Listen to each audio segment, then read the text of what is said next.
Detik-detik jembatan gantung putusan lomba 17 Agustus viral di media sosial.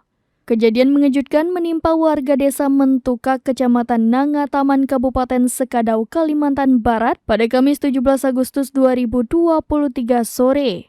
Warga tak menduga jembatan penghubung desa putus ketika menonton lomba 17 Agustus.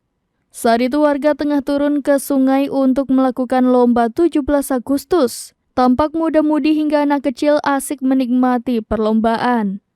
Beberapa warga ada yang menonton di pinggir sungai dan di atas jembatan gantung.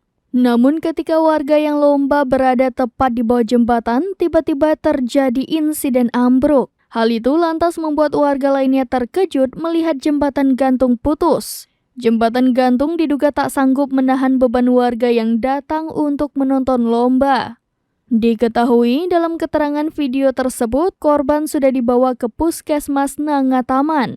Terdapat 28 orang luka-luka, diantaranya 5 patah tulang dan 1 patah kaki.